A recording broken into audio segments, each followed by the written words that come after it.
Hey there, friends and fellow night owls. Tonight, I'm diving deep into the shadows to share tales that mirror my own journey through life's eerie twists and turns. From the haunted echoes in an old apartment to chilling encounters in the dead of night, these stories are drawn from the depths of personal loss, eerie experiences, and the ghostly whispers of past and present.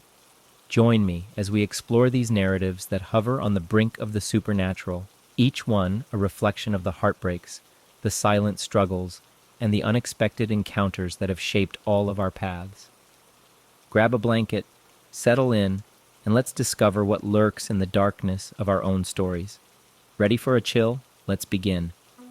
Story 1, Visits at Midnight. Since my move into the cramped, shadowy apartment downtown, the aftermath of too many flings and not enough wins in life, I had grown accustomed to the occasional creaks and murmurs of old buildings.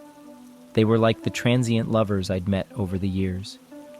Each one left a mark, a memory, sometimes just a whisper of presence that lingered long after they had gone. My life, scattered with random hookups and brief encounters, seemed to mirror the fleeting shadows and half-heard voices of my childhood home, a place where the inexplicable had been as common as the mundane. It all began one quiet night when I was just 10 years old, the age of wonder, yet not without its nightmares. I remember waking suddenly, the silence of my room disrupted by the soft creak of the door. The sensation of the mattress dipping near my feet pulled me from the remnants of sleep. "It's just Mom," I reassured myself, the familiar chill of the night air brushing against my leg as if to affirm my guess. But when I opened my eyes, expecting the comforting sight of my mother, my heart stuttered. There, at the foot of my bed, sat a boy about my age.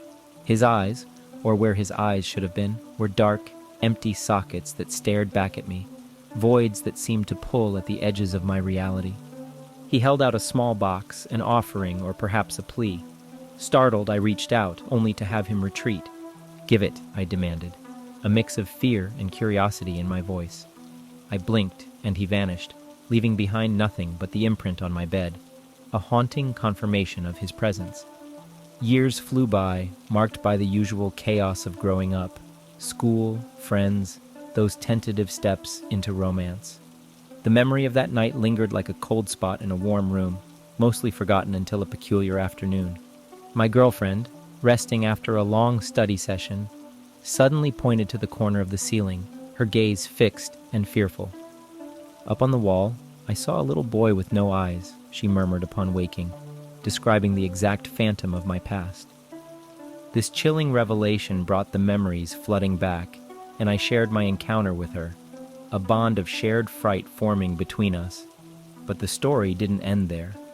Years later, back in my childhood room, now with a child of my own, history eerily repeated itself.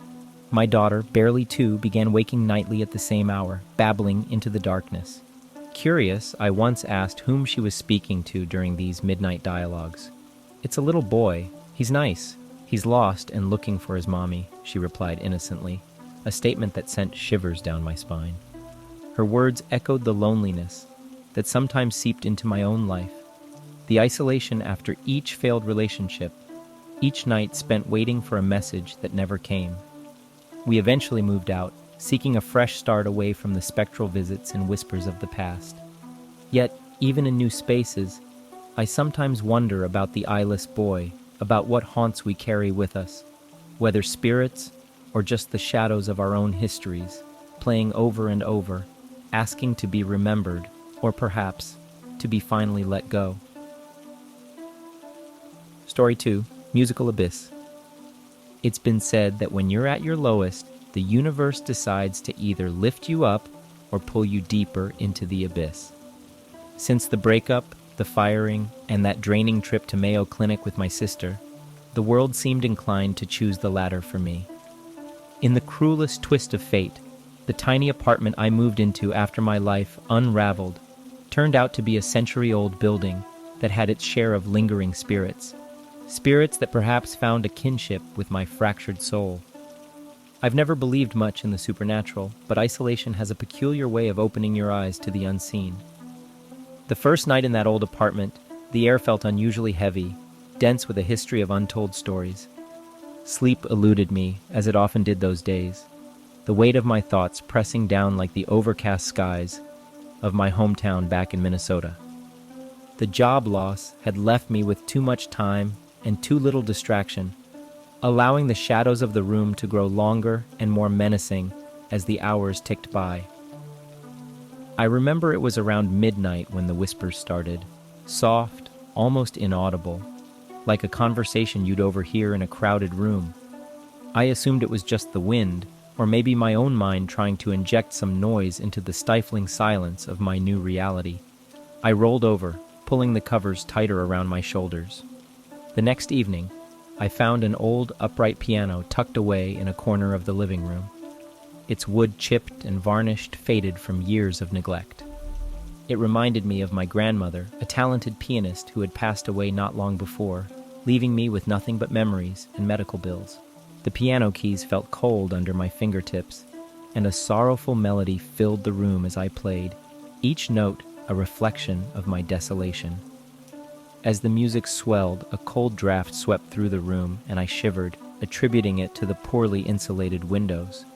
But then, just as I was about to end the piece, I felt it, a brush against my ankle.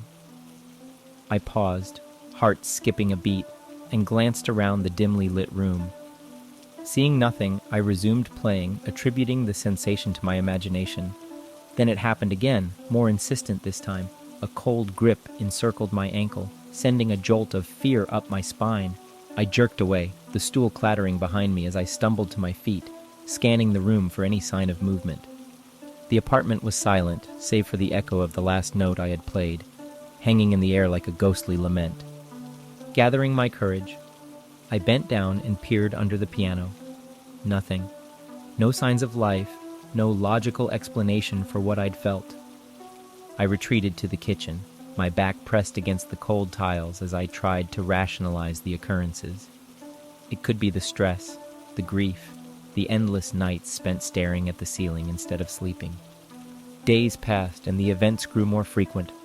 Whispers turned into murmurs, fleeting shadows danced in the periphery of my vision, and the sensation of unseen hands became a terrifying norm.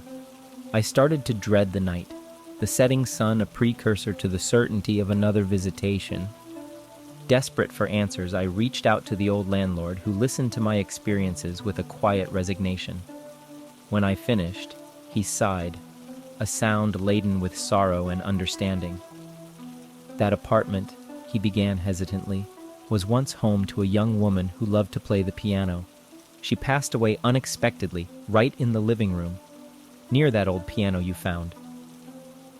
The revelation chilled me to the bone. The encounters, the touches, they weren't just remnants of my frazzled mind. They were real as the pain and loss that seemed to bind me to this place. As I hung up the phone, I realized that perhaps in this house of echoes, I wasn't just living with ghosts. I was becoming one, my own grief merging with the spectral remnants of a past that refused to die. Story 3, The Haunted Ambulance.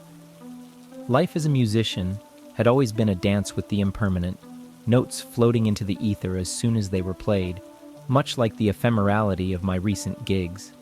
Since the breakup and the layoff, I'd been freelancing, which barely paid the bills but kept me moving, always moving, like the ghostly whispers of a melody that haunts a deserted concert hall. My past was a collection of unfinished symphonies and unresolved chords, mirrored by my nights spent driving an ambulance, where the sirens often sounded too much like dissonant crescendos. Rig 12, they called it, the haunted ambulance at the company I worked for. I laughed it off initially. Ghost stories were no match for the real horrors I'd seen in the ER, or the personal demons of doubt and insecurity that plagued me. Those same fears that perhaps I'd never play on a real stage again, that my music would fade into obscurity. But then came that night, under the cloak of 3 a.m. darkness, in a rural stretch where the world seemed to hold its breath. My partner Jess and I had pulled over for a quick rest. The only sounds were the occasional rustle of wind through the leaves and our own steady breathing, hers slightly quicker, a remnant of the day's earlier stress. I drifted, the last thought on my mind a critique of my recent song. The melody still not quite right, when a muffled voice sliced through the silence of my half-sleep. "Oh my God, am I dying?" The words chilled me to my core, an icy finger tracing my spine. I sat bolt upright, my heart a frenetic drummer in my chest. Jess was already staring wide-eyed into the rearview mirror. "Did you hear that?" she whispered, her voice a thin thread of sound. Nodding, I threw off my seatbelt and swung around, peering into the back where we kept the medical supplies and stretcher. "Hello?" My voice sounded foreign in the confined space. A note played off-key. Silence greeted us, then the distinct click of an oxygen bottle regulator, followed by a hissing, like air escaping the lungs of a winded tuba player. Without a word, we scrambled out of Rig 12, the gravel crunching under our boots like static over a speaker. I yanked open the rear doors, half expecting to find someone or something curled up on the stretcher. Nothing. Just the empty rig, as devoid of life as my apartment felt these days, filled only with echoes of voices encouraging me to keep playing, keep living. Jess checked the oxygen bottles, both tightly shut. No signs of tampering, no rational explanation for the voice, the words, the mechanical hiss. We didn't speak much after, the rest of our shift passing in a blur of uneasy glances and jumpy reactions to every sound. Later, lying awake in my bed, my guitar resting against the nearby wall, I thought about the voice. Was it a residual haunting, an echo of some long-lost patient, or perhaps a manifestation of my own fears? Fear of death, of obscurity, of a life not fully lived? Rig 12 remained a mystery, much like the path my music career was on. Maybe, in some ways, we're all haunted, not by ghosts, but by the lives we've lived and the dreams we've chased, just as I'm haunted by the melodies that play in the silent moments between breaths. And as I finally drifted off to sleep, the faintest whisper of a violin filled my dreams, sweet but somehow sorrowful, a reminder of all that was and might never be.